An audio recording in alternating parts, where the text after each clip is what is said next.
Ada sebuah indikasi ekonomi untuk mengukur kemajuan sebuah bangsa saat ini, yaitu seberapa masyarakatnya mengenal dan seberapa banyak masyarakatnya menggunakan digital payment. Misalnya, dua buah negara di Eropa, Swedia dan Finlandia, sudah 90% mereka menggunakan cashless karena semuanya menggunakan digital payment. Tiongkok, 70%-nya digital payment. Namun ada yang dahsyat dari Tiongkok, yaitu perputaran pembayaran digital di dalam negerinya 2 kali PDB negaranya. Tiongkok, PDB-nya itu 13.000 billion dolar atau 13 kali besarnya Indonesia. Indonesia sekitar 1.000 billion. Penduduk Indonesia dibanding Tiongkok itu 1:5. Indonesia 270 jutaan, Tiongkok 1,4 miliar. Jadi kekayaan per individu juga kekayaan negara antara Indonesia dengan Tiongkok adalah Tiongkok lebih kaya 3 kali lipat dari Indonesia. Lalu ada lagi yang sangat mencolok perbedaannya. Pembayaran digital di Tiongkok itu 2 kali PDB-nya alias 26.000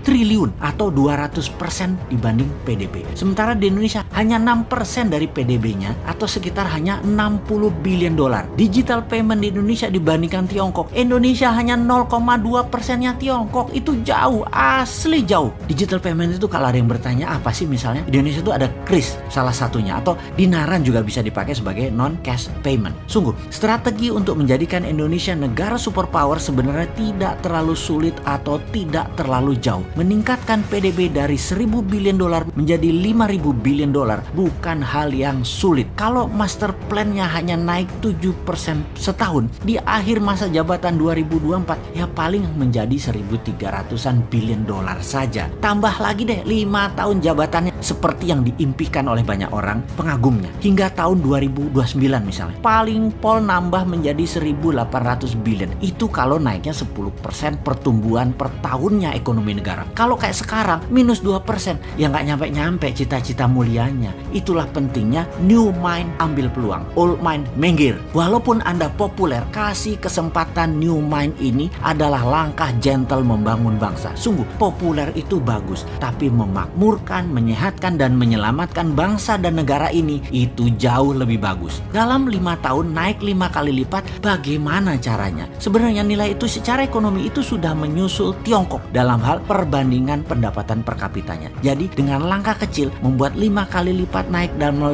tahun, maka 20 tahun ke depan PDB Indonesia adalah 25.000 billion. Bukan tidak mungkin atau naik 25 kali dari saat ini. Caranya, nah ini kan banyak yang bertanya begitu terus. Oke, pertama, dibangun kesadaran masyarakat menggunakan transaksi non-cash. Permurah biaya internet sampai 0 kalau perlu, dan jasa keuangan transfer harus 0. Kedua, tinggikan uang beredar hingga 5 kali lipat dari sekarang. Namun harus dengan peningkatan produksi 10 kali lipat dari sekarang. Secara nasional kita harus mendata mana produksi asli Indonesia yang 100% berbahan lokal hingga produksi yang 70% berbahan baku lokal. Kemudian yang 40% unsur lokalnya. Terus hingga 0. Kemudian ada lagi yang 100% produksinya berbahan impor. Itu harus didata. Ini adalah peta nasional produksi berbahan baku lokal yang kita harus tahu. Lalu sekali lagi kita petakan yang satu lagi, yaitu mana produk tersebut yang untuk ekspor. Kalau 100% berbahan baku lokal dan 100% untuk ekspor, maka minta berapapun pinjaman modal, biayai tanpa bunga, tanpa jaminan. Untuk ekspor, hasilnya dengan bahan baku beragam hingga unsur impor agak besar bisa mendapatkan 5 kali lipat uang pinjaman modal dari jaminan asetnya dan juga tanpa bunga. Lainnya lagi misalnya yang bahan bakunya 50% lokal dan hasilnya 100% untuk domestik. Beri matrik perhitungan pinjaman banding aset maksimum paling 2 kali dari nilai jaminan. Lalu kalau ada produksi yang 100% berbahan impor dan produksinya 100% untuk lokal domestik, maka perusahaan itu tindakannya cuma satu, ditutup. Inilah perusahaan penjajah namanya. Juga perusahaan pengeruk sumber daya alam yang hasilnya 100% ekspor bukan untuk domestic consumption. Tutup.